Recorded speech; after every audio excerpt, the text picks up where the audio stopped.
Buen hermanos, bienvenidos y bienvenidas a su programa de la oscuridad a la luz, un camino a la verdad, donde compartimos con ustedes diversos tópicos de tipo eclesial, social, psicológico, espiritual, que abarca toda la gama del abanico de posibilidades del ser humano. Hoy tenemos con nosotros a la licenciada Anicel Rosamari Cano, quien es catequista en la parroquia de la Comunión, para tratar el tema sobre la primera Asamblea Eclesial de América Latina y el Caribe y los 12 desafíos que surgen de esta asamblea. Bienvenida, Anicel. Gracias, Padre. Buenas tardes para todos. Gracias por la oportunidad de estar aquí compartiendo con este público tan hermoso. Muchas gracias. Ante todo, reconocer que la primera Asamblea Eclesial de América Latina y el Caribe, que se realizó del 22 al 28 de noviembre del 2021, fue algo inédito. La primera vez que se convocaba a una Asamblea Eclesial de América Latina y el Caribe. Y esta asamblea no pretendía ser un sucedáneo de las asambleas episcopales, puesto que no se pretende tampoco sacar un documento final como se hace cuando hay una asamblea del episcopado latinoamericano, sino que es una experiencia de diálogo, convivio, en medio de una pandemia, que no se puede hacer totalmente presencial, sino presencial virtual. Y durante estos días, del 22 al 28 de noviembre, hubo encuentros, diálogo teológico pastoral, participación. Se hizo un camino de sinodalidad, donde todos nos escuchábamos, donde todos poníamos parte nuestra para escuchar a otros y que otros nos escucharan a nosotros. Se trabajó como base, teníamos el documento de Aparecida, más un documento final que se trabajó en distintos momentos pre-asamblea, que es el documento final de las reflexiones de las distintas diócesis y países de América Latina y el Caribe. Luego, con ese documento se nos invita a participar de dicho momento. Participamos 8 de Panamá, incluyendo este servidor, y estuvimos trabajando en grupos, más o menos de 40 a 50 personas, a veces menos, eran 50 grupos que trabajamos en ese tiempo de asamblea, donde se nos llamó asambleístas. Los que participamos directamente fuimos asambleístas. De esta asamblea, no cabe duda que fue una experiencia interesantísima, porque compartir con tantas personas de distintas mentalidades, lugares, situaciones, temas que son comunes y nos dan muchas respuestas variadas que han permitido pues sacar un documento, no final, sino unos desafíos que lanzan todo el proyecto de América Latina y el Caribe hacia futuro de manera prospectiva, es decir, mandan todos esos 12 desafíos para que podamos asumirlos en las parroquias, en las diócesis, donde quiera que pues estemos. En este sentido, pues vamos a mirar qué sucedía, qué estaba pasando en esos momentos. En esos momentos hay un gran deseo de una reforma de la Iglesia. El Papa ha dicho que lo que desea es una reforma de la Iglesia. Y precisamente en eso estábamos, en la búsqueda de la reforma.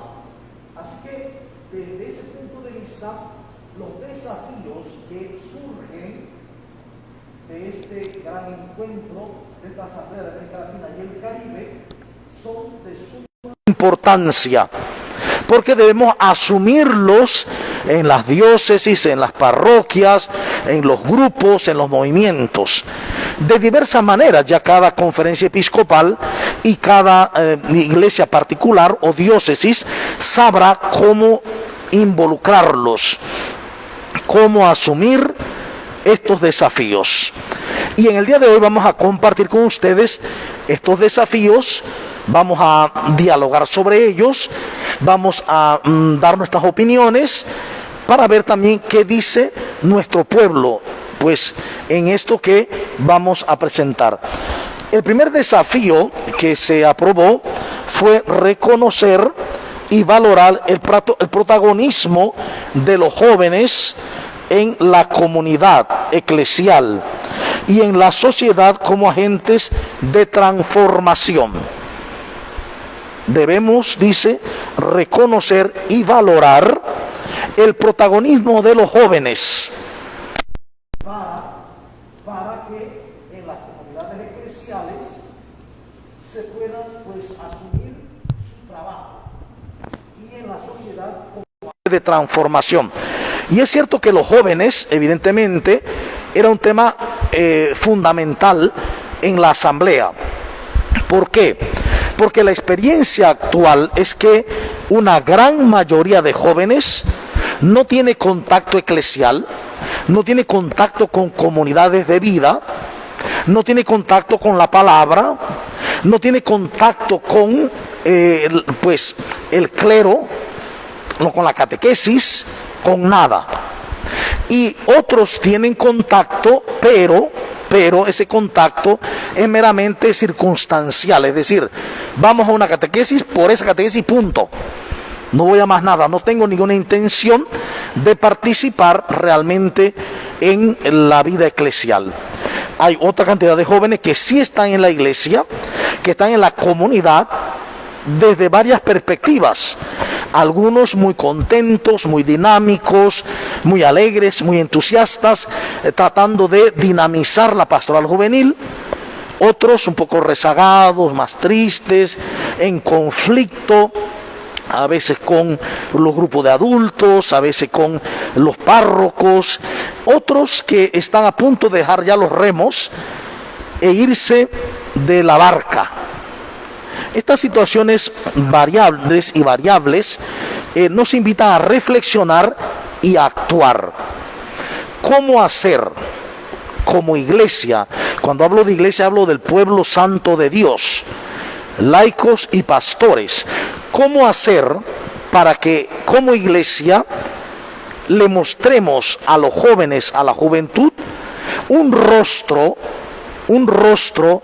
que haga que los atraiga por fascinación, que vuelvan o que regresen o que vengan a la iglesia por fascinación atrayente? Entonces, en este sentido, Andricel, ¿qué podrías decir? ¿Qué podemos hacer ante esta situación y el llamado de este primer desafío hacia la juventud? Bueno, padre, yo pienso que la clave está en nosotros mismos. La clave está en fascinarnos nosotros primero y de esa manera poder contagiar y que las personas, a mí me gusta mucho, siempre me ha gustado mucho esa frase que decían las primeras comunidades: miren cómo se aman. Entonces yo pienso que cuando nosotros de verdad no lo digamos, sino que lo mostremos en nuestro mirar, en cómo nos tratamos, en cómo nos amamos unos a otros, los que estamos trabajando directamente en las actividades eclesiales, porque iglesia somos todos, y eso pues hay que tenerlo siempre muy presente, que a veces se dice los que están trabajando en la iglesia, o sea, como si fuera en un lugar. En la iglesia somos todos y nosotros mostramos a la iglesia en donde estemos. Entonces siento que esa es la clave. Entonces es estar muy despiertos, estar velando y orando, porque no es como quien dice que ya llegamos a un punto, sino que los que estamos allí más activos, siempre estar velando, siempre estar orando para que sea el Señor el que se refleje a través nuestro y fascinemos a los jóvenes. Quieran ver una iglesia también, viendo una iglesia alegre, Padre, porque si ven una iglesia como triste, que solamente se va a cumplir normas y que las cosas se hacen por obligación y no por amor, pues eso no va a atraer. Entonces siento que esa es la clave, tanto para niños, para jóvenes, incluso para cualquier persona, sería eso, mostrar una iglesia alegre. No necesariamente que tenemos que estar cantando y brincando, pero sí que en nuestro corazón se refleje la alegría, se refleje la fraternidad y esa conciencia de que somos hijos de Dios y por ende hermanos. Existen varios fenómenos que pueden limitar la acción eclesial. Evidentemente lo que tú dices es cierto. Cuando en una comunidad hay amor, la gente se ama, el solo hecho de amarse suscita una fuerte atracción. Todo el mundo quiere estar donde hay gente que se ama, sí, donde se siente la familiaridad, la cercanía, la apertura. Pero hay que también recordar que la juventud actual tiene unas ciertas cosas que la juventud anterior no tenía y que está relacionada con el mundo de la tecnología y de las redes, del mundo digital. Por ejemplo, los jóvenes hoy, los que han crecido con las redes, quieren todo de una vez, de inmediato. Si la cosa no es inmediata, se deja. Y esto es prueba en las mismas redes. Cuando pasan 8 segundos que la bolita da vuelta y no se abre la puerta, la ventana, lo cerramos y buscamos otra. Porque queremos lo rápido. Es así. Estamos en el momento de la rapidez, de la eficacia, de lo que realmente creo que sirve. Entonces, en este momento, los jóvenes que están atraídos por una gran fuerza, que es la fuerza precisamente del mundo, y dentro del mundo la tecnología, porque la tecnología causa un tipo de adicción, debido a que cuando me meto a la tecnología, el cerebro reacciona, aunque el cuerpo no haga nada, como si estuviera haciendo algo, ya sea por miedo, ya sea por defensa, ya sea por ataque, y de inmediato se sueltan unos neurotransmisores en el cerebro que causan una sensación. Algunas son endorfinas que hacen que la persona se sienta eufórica. Entonces eso le va a traer siempre estar así, sentir eso, porque en la vida normal, no digital, no hay esa alegría. Hay que fregar, hay que barrer, hay que hacer las cosas, hay que estudiar, hay que responsabilizarse. Entonces yo creo que uno de los elementos que hay que darle a los jóvenes es que se les debe enseñar con claridad que el mundo digital es neutro, que no es ni bueno ni malo, pero que dependiendo de qué haga con él, hago obras buenas o malas. Segundo, que el mundo de lo digital es un mundo perecedero, como lo es el mundo físico también, pero que en el mundo físico al menos tenemos la oportunidad de una relacionalidad más eficiente. Podemos relacionarnos cara a cara, persona a persona. Entonces, en esta opción o en esta, de pronto este desafío sobre la juventud, es necesario tomar en cuenta que hay que llevar a los jóvenes a que experimenten el encuentro personal. Y ahora con esta pandemia es mucho más difícil. Entonces llevar al encuentro personal donde se den cuenta de la belleza de mirar al otro, de mirarnos unos a otros, de escucharnos y escuchar, de hablar y ser escuchado, y de escuchar al que habla, y juntos escuchar al Espíritu Santo. Por lo tanto, creo que es sumamente importante que acojamos a los jóvenes. Aquí el primer paso es acogerles y salir a buscarles también. No basta con esperar que lleguen a nosotros, hay que salir a buscar a los jóvenes, hay que hacer pesca de jóvenes para llevarlos de la muerte a la vida, del desamor, del miedo al amor. Este es el primer desafío. El segundo desafío dice acompañar a las víctimas de las injusticias sociales y eclesiales con proceso de reconocimiento y reparación. Se está pidiendo con fuerza reconocer, ubicar las víctimas de atropellos o de violaciones, tanto sociales como eclesiales. Entonces, esas víctimas, yo recuerdo que en la reunión de la asamblea se hizo mucho énfasis, por ejemplo, en la pederastia, que había que buscar a esos jóvenes o esas chicas, traerlas para, de alguna forma, en lo que se pueda, pues llevarles a una reparación, reparar con ellos, indemnizar lo que hay que indemnizar, reconocer lo que pasó y asumirlo. Hicieron mucho énfasis en las violaciones eclesiales y por ahí decíamos que son mucho más las violaciones sociales.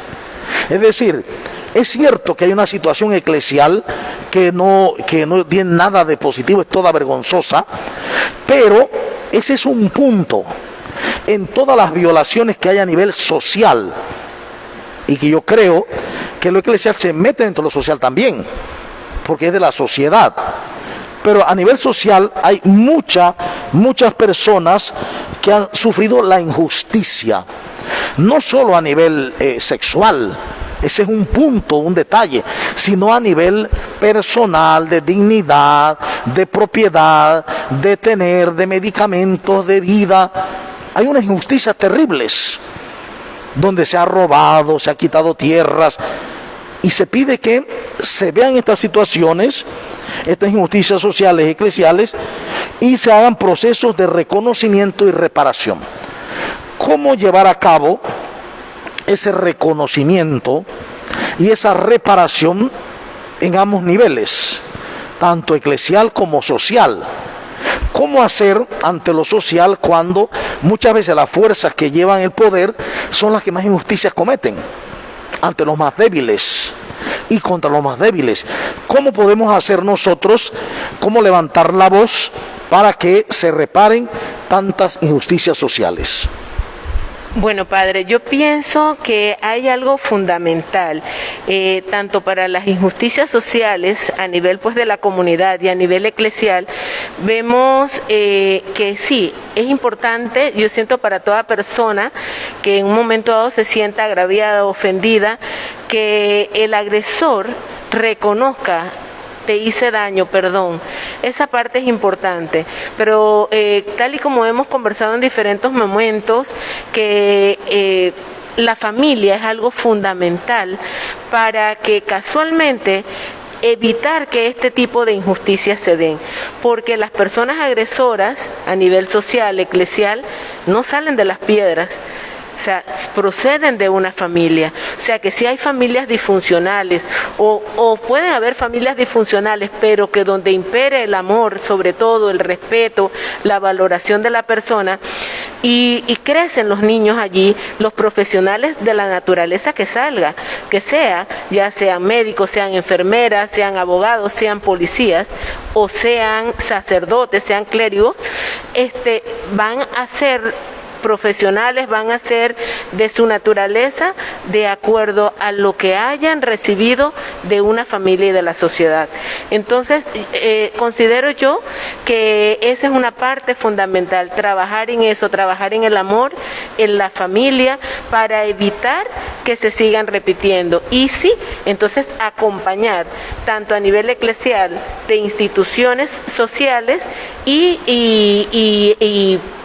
de todo lo que es la iglesia como tal, como institución, a esas personas que han sido agraviadas, que han padecido, que han sufrido, y muchos de ellos calladamente. Bien, recordando que todo este tema de las injusticias sociales, la iglesia lo viene tratando desde hace mucho tiempo, de lo más cercano al Concilio Vaticano II para acá, Medellín, Puebla, Santo Domingo, todo el tema de la opción por los pobres. Y también aquí hay que tener cuidado, porque la injusticia tiene dos partes: el que oprime y el opresor y el oprimido. Es decir, no solo tiene problema el oprimido, sino también el opresor. Es decir, es necesario llevar la evangelización tanto al pobre físico, material, como al pobre moral, al que ha sido abusado como al abusador. Ambos necesitan ayuda porque lo que Dios quiere es que tengan vida, vida abundante, vida verdadera. Por lo cual, desde la fe en Jesucristo, el planteamiento es distinto a lo que usualmente puede suceder. Por ejemplo, cuando en América Latina, desde ya Medellín y sobre todo en Puebla, se van madurando unas formas eclesiológicas y teológicas, la llamada teología de la liberación, que en realidad debería llamarse teologías de la liberación, porque hay distintos caminos. Unos caminos están buscando promover al ser humano, que el ser humano sea promovido, que descubra su dignidad, su valor, y él mismo sea sujeto de su autodeterminación y de su madurez, de su crecimiento. Pero hay otras líneas que se parcializan hacia el oprimido y se lanzan contra el opresor, hasta el punto de favorecer guerrillas, guerras. Eso no es evangélico. Lo evangélico es que hay que salvar a todos, al oprimido y al opresor. Ambos requieren la luz de la verdad para ser sanados, porque los dos están heridos. Regularmente un opresor fue oprimido antes, en algún momento de su vida, y porque fue oprimido, luego se vuelve opresor. Un abusado se vuelve abusador. Entonces hay que ver todos esos elementos para poder trabajarlos. El tercer desafío dice: impulsar la participación activa de las mujeres en los ministerios, las instancias de gobierno, de discernimiento y decisión eclesial. Es decir, se hizo una gran fuerza por reconocer la necesidad de impulsar la participación activa de las mujeres. Y allí se habló que incluso la petición de que las mujeres fueran ordenadas diaconisas, que pudieran participar del orden del sacerdocio, porque recuerden que el sacerdocio tiene 3 niveles: el episcopado, el presbiterado y el diaconado. Entonces, que las mujeres accedieran al nivel del diaconado. El tema fue fuerte, no maduró, ahí está, pero quedó como una marca, que las mujeres participen en los ministerios, sin determinar cuál ministerio o cuáles ministerios. Pero lo que sí es cierto es que se presentó que más del 80% de la participación eclesial, del trabajo eclesial, lo están realizando las mujeres. Más del 80% en nuestra iglesia de América Latina y el Caribe, y que por lo tanto es tiempo de darle a la mujer el lugar que le corresponde en la iglesia. Ya el Papa Francisco hace algún tiempo dijo y también firmó ese documento donde se aprobaba el electorado como una institución y donde se permitía a las mujeres. Recordemos que antes del Concilio Vaticano II las mujeres no podían proclamar la palabra. Entonces ahora se acepta a las mujeres para ser lectoras, proclamadoras de la palabra, con un ministerio instituido. Y también la institución de acólitas. La acólita va a asistir al sacerdote en el altar, incluyendo hasta la purificación de los vasos sagrados. Esto todavía no se ha implementado. No sé si es porque hay mucho trabajo, no sé si es que hay mucho miedo, no sé, pero no se ha implementado. Pero lo que sí que es importante es que miremos la necesidad de impulsar a las mujeres a este trabajo eclesial, a ese reconocimiento y participación de ministerios. ¿Cómo tú ves este punto? Bueno, padre, esa parte que usted menciona de que el 80% de las mujeres son las que trabajamos a nivel eclesial, pues es muy cierto, en diferentes niveles, como catequistas, como ministros extraordinarios de la comunión, como proclamadores de la palabra, en el ministerio de música, en diferentes ámbitos, en el ámbito social, en pastoral geriátrica de niños y demás. Entonces yo considero que es muy bueno que este punto haya salido de la Asamblea Eclesial de América Latina y el Caribe, pues es una realidad.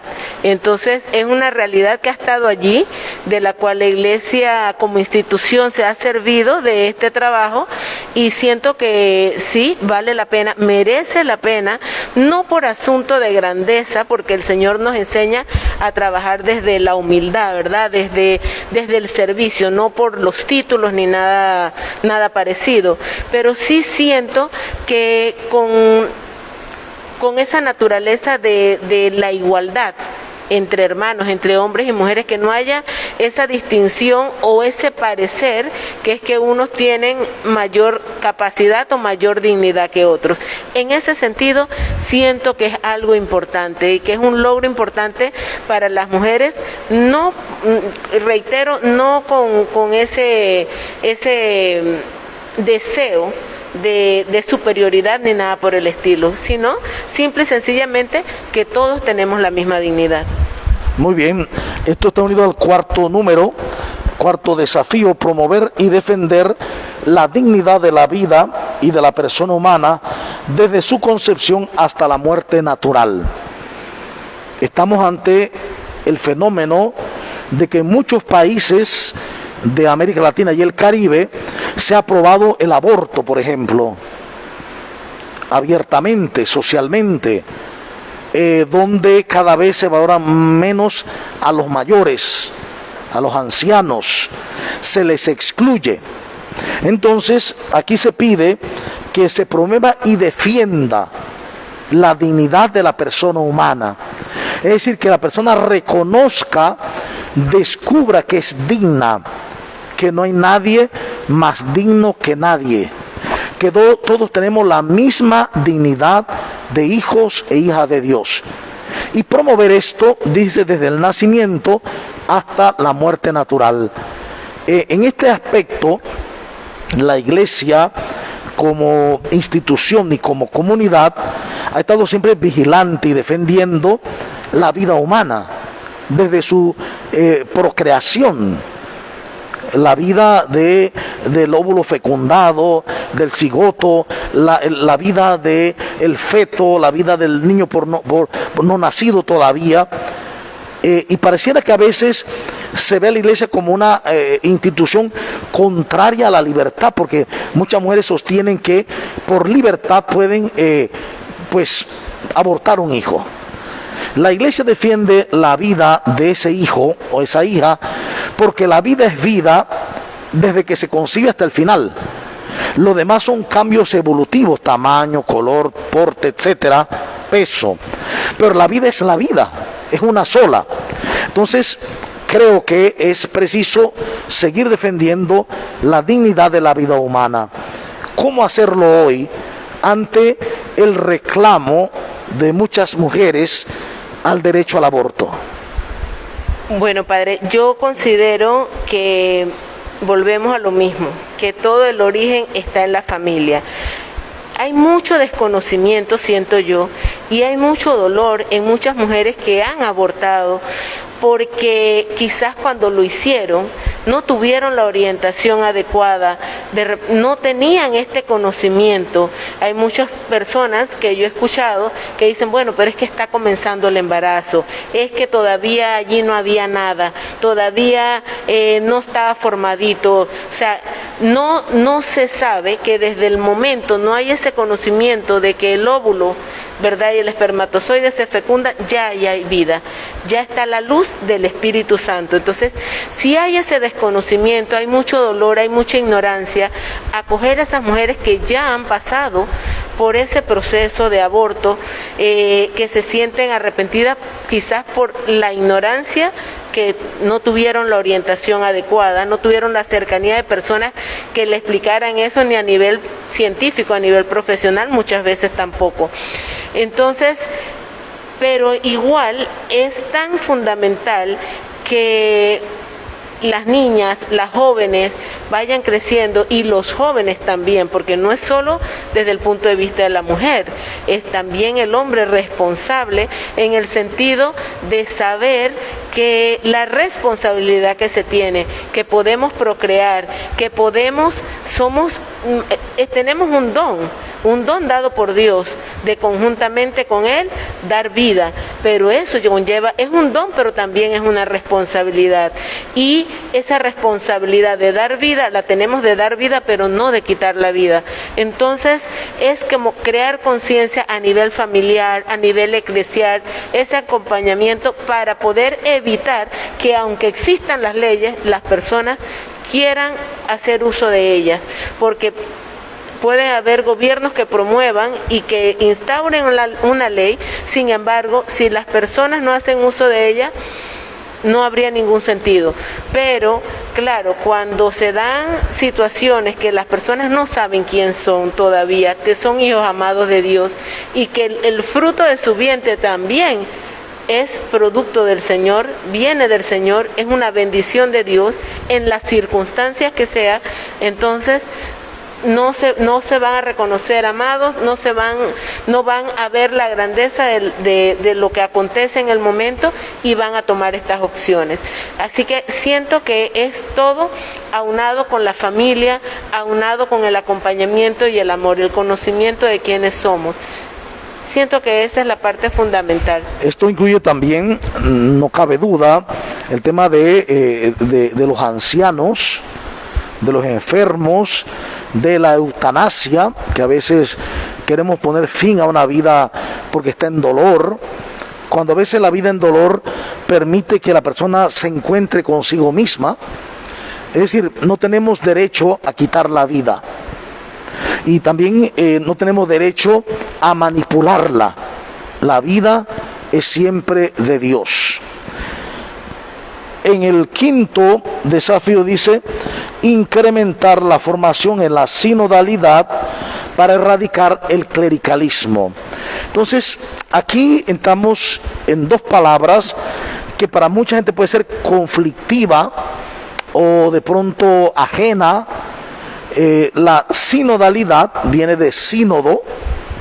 Sínodo viene de sin odos, caminar juntos, el mismo camino, en el mismo camino, sin odón, en el mismo camino, es caminar juntos. La sinodalidad es la característica de juntos todos caminar en una misma dirección, en comunión, en participación y en misión. Mientras que el clericalismo es una actitud basada en la creencia de superioridad, de exclusividad y de mando. Es decir, el clericalismo es una actitud por la cual la persona que lo ejecuta se presenta como dominador, como intolerante, como dueño, como señor, como aquel que tiene la última palabra y nadie más puede decir nada. Es el que siempre está oprimiendo. Entonces, esto en la iglesia se ha dado mucho. En la vía de la obediencia y en la enseñanza de la obediencia se ha hecho creer que hay gente superiores y gente inferior. Entonces el superior tiene el mando y ese oprime y regaña y dice y trata la parroquia, por ejemplo, o la comunidad, como si fuera de pronto un feudalismo, un señor feudal, un dueño de un territorio. Pero resulta que esto no es solamente atribuido a los sacerdotes, obispos o diáconos, también los laicos pueden caer en clericalismo. Cuando un laico se siente dueño de algo, prepotente, agresor de las personas, que es capaz de ser tolerante ante los demás, que quiere mandar, que quiere oprimir, también está cometiendo el mismo error clericalista. Por eso el clericalismo se opone a la sinodalidad, que es reconocernos iguales, con la misma dignidad y caminar juntos, en el mismo camino y en la misma dirección. Entonces, de manera así personal, ¿cómo tú ves en nuestra iglesia de este siglo XXI el avance en la sinodalidad y la reducción del clericalismo? Bueno, Padre, siento que es un arduo trabajo que tenemos todos, en tener esa conciencia, ¿verdad?, de lo hermoso que es caminar juntos, de ir por el camino y que en ese camino tengamos presente y seamos conscientes de que Jesús es el que lo encabeza. Nosotros, Él como cabeza y nosotros como su cuerpo. Que no podemos andar, como menciona usted, ya ha mencionado muchas veces, como si fuera un cuerpo desmembrado. La cabeza por un lado, el resto del cuerpo, unos golpeándose unos a otros. Sino que somos un solo cuerpo, una unidad. Y debemos enfatizar o debemos darle preponderancia a esa comunión entre nosotros como hermanos, como decía al inicio, en mostrar, no solo mostrarlo, sino sentirlo y vivirnos como un solo cuerpo, en unidad y amor, y que eso vaya a hacer que se dé esa participación, que otros quieran ingresar, que otros quieran venir, para poder que se dé esa sinodalidad verdadera, ese camino de comunión, participación, y entonces podamos juntos salir a misionar, podamos salir a anunciar con nuestra propia vida en diferentes escenarios, ¿verdad? A nivel profesional, no solo cuando estamos en la iglesia, sino a nivel profesional, a nivel familiar, podemos nosotros mostrar a ese Cristo vivo. No allí un Cristo muerto que murió por amor a nosotros, pero que resucitó para mostrarnos cómo nosotros podemos vivir, y como se dice en Juan 10:10, que ha venido para darnos vida y vida en abundancia. Entonces, siento yo que esa es una parte fundamental, y para evitar ese clericalismo, pues se tiene que dar ese camino de sinodalidad, para evitar que se dé esa situación de que en algunos momentos las personas que estemos de repente coordinando una pastoral, que estemos haciendo un trabajo eclesial, nos manifestemos, nos mostremos ante la comunidad como si fuéramos dueños del templo, como si fuéramos dueños de las pastorales, y no es así, que se puedan sentir todos acogidos, que en algún momento dado si nos ven en un lado y en otro, a veces es porque faltan manitos, no porque de repente no querramos dar espacio a que otras personas ingresen. Cuando otras personas ingresen y se animen a trabajar conjuntamente, ¿verdad?, podemos llevar también una vida comunitaria aún más bonita, más cómoda para todos, más acogedora. Muy bien. El número 6 dice: promover la participación de los laicos en espacios de transformación cultural, político, social y eclesial. Una de las cuestiones que nosotros tenemos que estar conscientes es que los clérigos no podemos meternos en la política, en movimientos políticos, ¿no? Pero los laicos cristianos están llamados y llamadas a meter la iglesia en la política. La iglesia no como institución, sino como comunidad, evangelizando la política. Es decir, la cultura, la sociedad. Los laicos deben transformar el mundo desde Cristo, para que el mundo se vuelva reinado de Dios. La cultura, la política, y aquí es interesante porque muchas veces los cristianos no quieren meterse en política, no quieren meterse, y por la situación como están las políticas a nivel centroamericano sobre todo, pero a nivel mundial también. Entonces es necesario que los laicos y laicas se den cuenta que tienen el papel de llevar al mundo cultural, político, social, la experiencia de Cristo, evangelizar el mundo de hoy. Entonces, ¿qué recomendarías para eso a los laicos y laicas? Bueno, Padre, es un espacio un poquito contradictorio para mí, porque en ese sentido yo también soy creyente de que es difícil querer participar en ambientes políticos sin que de repente uno se pueda ver afectado. Entonces nos puede dar a veces mucho temor en ir a esos espacios donde sentimos que nos podemos ver involucrados en situaciones en las cuales no estamos de acuerdo, y no serían de nuestro agrado, ¿no? Sin embargo, como usted dice, tenemos que salir a evangelizar. No nos podemos quedar ensofados y viendo, como quien dice, los toros desde la barrera, dejando, como quien dice, que las personas que no tienen esa conciencia de Cristo en sus vidas, porque Cristo está en las vidas de ellos, pero que todavía no son conscientes, sean los que estén liderizando la política de nuestro país, de América Latina y del mundo, porque nosotros nos hemos quedado, como quien dice, desde acá, desde la ventanita, viendo que los están haciendo mal, pero no vamos y no nos involucramos, no aportamos, no evangelizamos en esos espacios. A veces nosotros no entendemos, hay gente que no entiende por qué tienen que meterse la iglesia en política, los cristianos, por ejemplo. Sin embargo, eso es por el origen de la política. La política, ya cuando la define el mismo Platón, dice que es la búsqueda del bien común. Mientras que en la comunidad cristiana todo está en función del bien común. Desde los carismas, dones, todo es para el bien común. Por lo tanto, tienen el mismo fin. Por eso los cristianos tenemos que meternos en política para que se dé efectivamente y se cumpla el fin de la política, la búsqueda de la ciencia del bien común. En el siguiente desafío, decía el 7, escuchar el clamor de los pobres, excluidos y descartados. Este elemento, aunque se ha mencionado muchísimo, yo le decía a alguien que se ha trabajado tanto por los pobres, por los excluidos en la iglesia. Yo soy testigo de que desde que recuerdo en la iglesia escuchar mencionar la opción por los pobres en Dolega, por ejemplo, cuando estaba pequeño o jovencito, la opción por los pobres, la lucha. Sin embargo, los pobres están creciendo cada vez más. Entonces, ¿qué es lo que hay que hacer cuando hay que, dice, promover y escuchar el clamor de los pobres? Hay que escuchar a los pobres.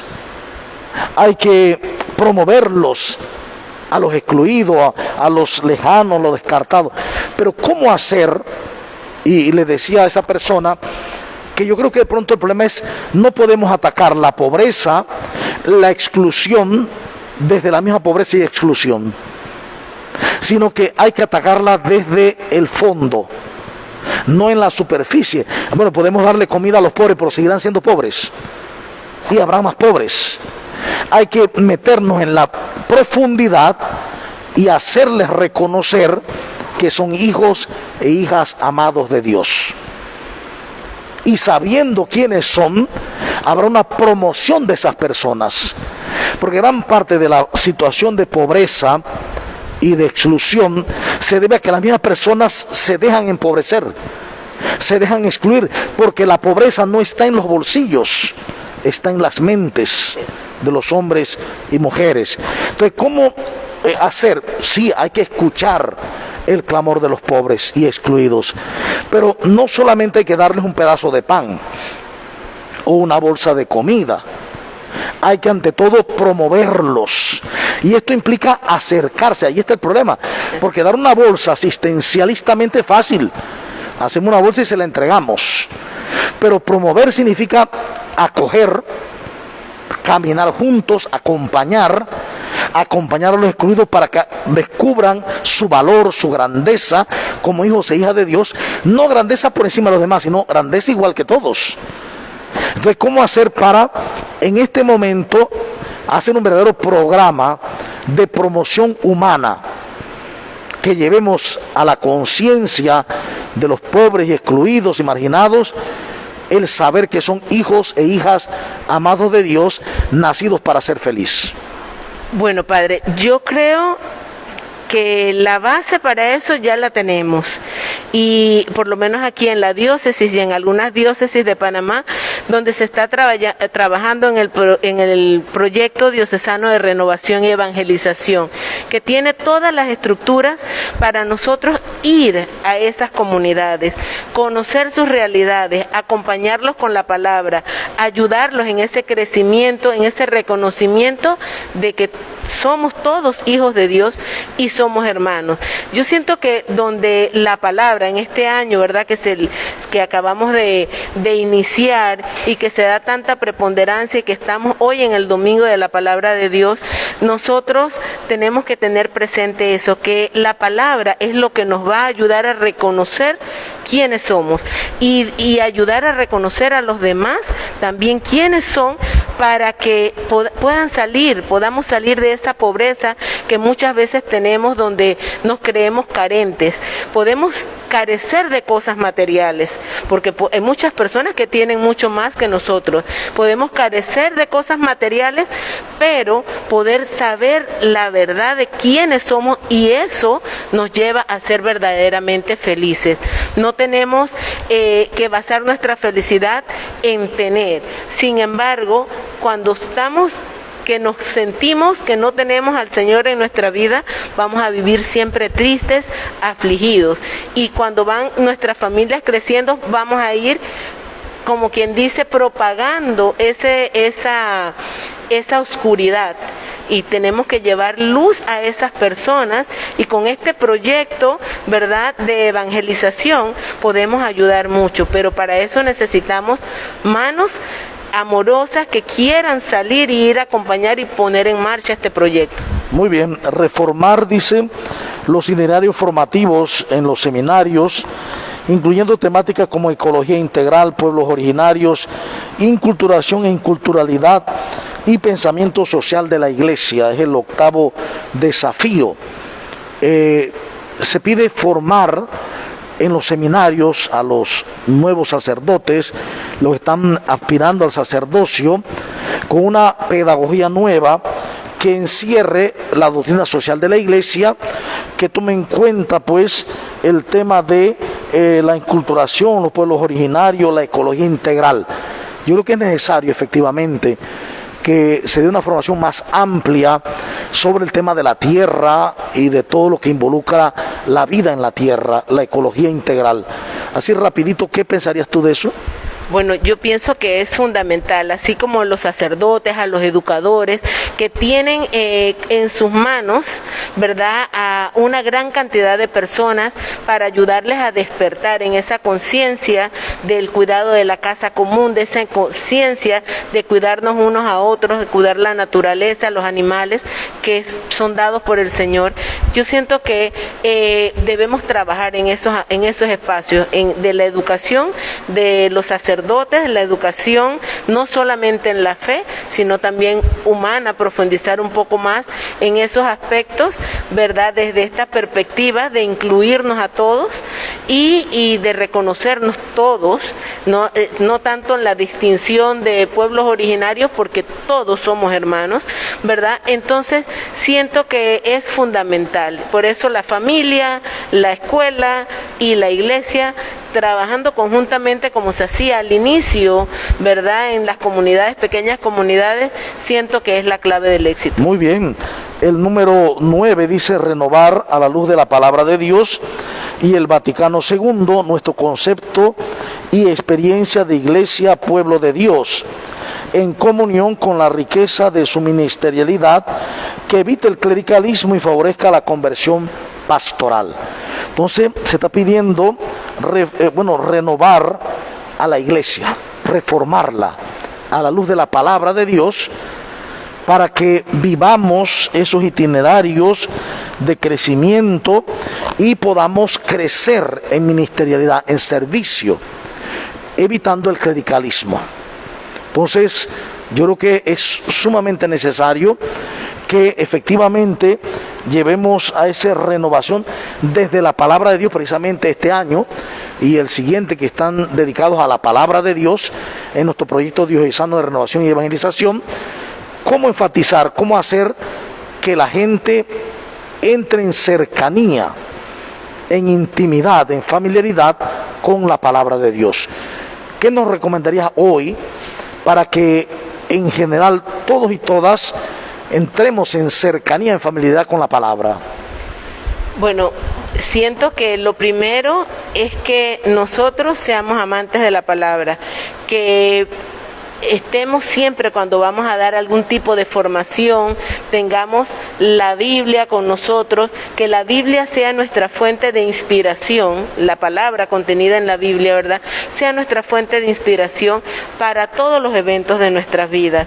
Desde esa perspectiva vamos a irles haciendo sentir a los niños, a los jóvenes, a los adultos, a los ancianos, que todo está allí. Yo recuerdo cuando mi sobrino estaba pequeño, una vez estábamos armando un jueguito que le regalaron para Navidad y yo comencé a armar y no había visto las instrucciones y me dice, tía, el librito, tienes que buscar el librito, y yo no entendía a qué se refería. Entonces me dice mi hermano, es de las instrucciones de cómo hacerlo. Así mismo, nosotros, así como los juguetes vienen con sus instrucciones y los aparatos electrodomésticos vienen con sus instrucciones, nosotros tenemos unas instrucciones de vida, que a veces nos las enseñan o las buscamos cuando estamos en el ocaso, cuando ya nos hemos equivocado muchas veces y nos hemos tropezado y nos hemos caído. Cuando nos jubilamos es que entonces pensamos que bueno, es que ahora tengo tiempo para eso, cuando si nos enseñan desde pequeños que podemos ir con el librito de la mano, no significa que no vamos a sufrir, no vamos a tener situaciones propias del mundo, sino que vamos a poder levantarnos de esas situaciones o afrontarlas de una manera diferente, porque vemos allí cómo lo haría el Señor, cómo vino Jesús, lo hizo para mostrarnos casualmente cómo nosotros podemos vivir. Muy bien. El 10º desafío dice reafirmar y dar prioridad a una ecología integral en nuestras comunidades a partir de los 4 sueños de querida Amazonía. Entonces, es despertar una mentalidad de una ecología integral. Es decir, no somos dueños, señores, somos parte de una unidad en la tierra que tenemos que cuidar, organizar, vigilar integralmente.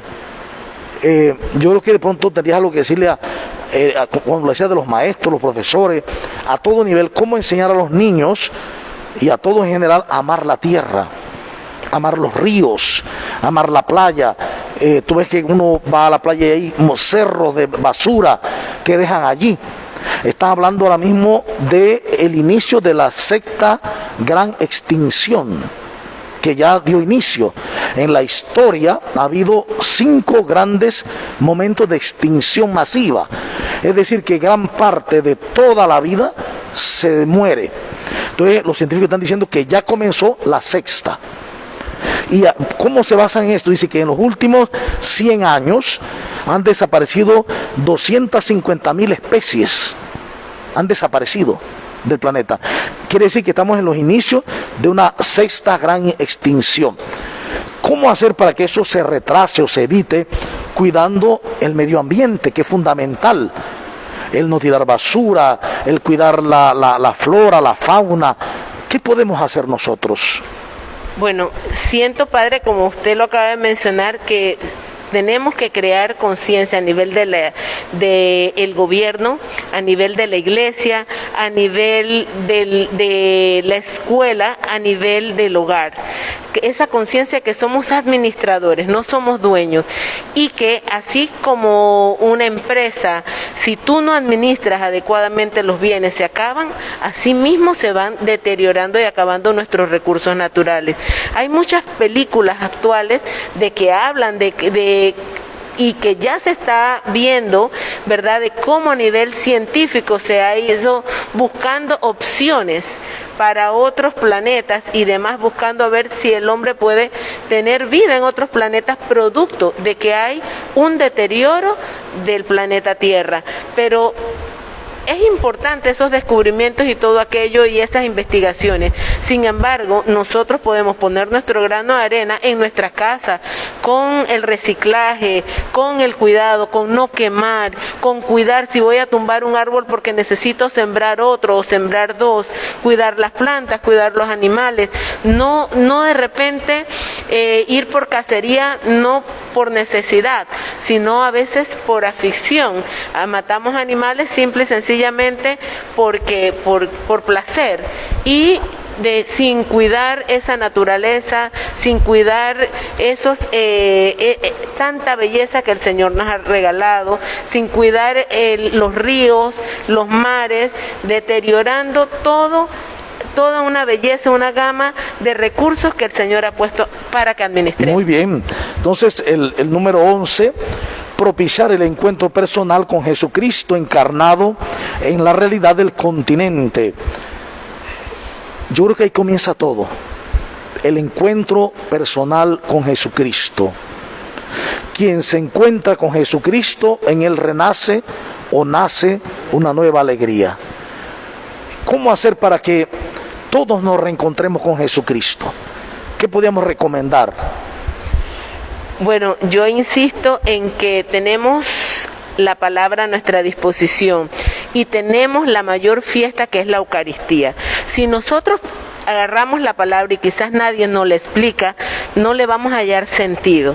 Y en cada Eucaristía, que es una fiesta, es una renovación de la alianza de Cristo con su pueblo, Cristo cabeza y nosotros su cuerpo, vamos a ir allí y se van a ir abriendo nuestros ojos y abriendo nuestros oídos a entender esa palabra y poderla hacer vida en nosotros, y que esa palabra pueda impregnar todos nuestros espacios y podamos nosotros ayudar también a nuestras familias desde esa fiesta eucarística. Muy bien. Y el último desafío: acompañar a los pueblos originarios y afrodescendientes en la defensa de la vida, la tierra y las culturas. Esto va en la línea de que decías que todos somos iguales, que no importa la cultura de donde vengan o el color de la piel, todos somos hijos e hijas de Dios.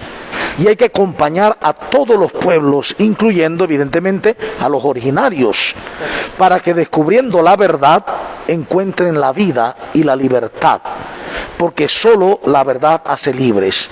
Y también descubriendo que la cultura no es todo lo que hay en el ambiente.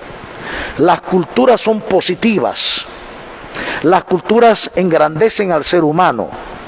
Aquello que le minimiza o le hace sufrir, le degrada, no es cultura, es anticultura. Entonces el Evangelio debe llegar a las culturas y purificar lo anticultural que hay y que no hace bien a la humanidad, que no dignifica al ser humano. Entonces una gran tarea que tenemos nosotros ahora en este tiempo. Estos 12 desafíos no han quedado guardados, sino que son camino a seguir desarrollando. En el caso nuestro, por ejemplo, en nuestro proyecto diocesano de renovación y evangelización, los hemos incluido en las acciones significativas de cada mes. Y se nos invita a seguirlos meditando, porque son realmente desafíos para la vida y para la iglesia, ¿no? Entonces, también saber que la primera asamblea eclesial, si bien es cierto, fue un acontecimiento que sucedió, sigue extendiéndose como camino hacia el sínodo del 2023, sínodo sobre la sinodalidad, y que aún así el mismo sínodo que termina el 2023, sin embargo la sinodalidad no termina. La invitación a la sinodalidad es para siempre. La iglesia, su ser es sinodal. Esto lo veremos ya en otro programa próximo, ¿no? Pero sí reconocer que esta primera asamblea y sus desafíos han de seguir madurando en la comunidad cristiana. En todas las parroquias debe profundizarse, ver un poco esto, meditarlo, hacer nuestro el desafío para buscar la forma de salir adelante, de superar el desafío. Bueno, agradecemos la atención a todos y a todas. Gracias, Andrés, por estar con nosotros, y le pedimos que culminamos con una oración. Gracias, Padre Rory. Gracias, Señor, por estar aquí, por esta oportunidad de comunicarnos con tu pueblo, para que creemos conciencia juntos todos despertemos y podamos vivir este camino de sinodalidad al cual tú nos llamas, para que podamos vivir realmente en comunión, en participación y misión, conscientes de que tú eres nuestro Padre y que todos somos tus hijos amados, que todos somos hermanos y que estamos llamados con nuestro bautismo a ser verdaderos misioneros de tu palabra.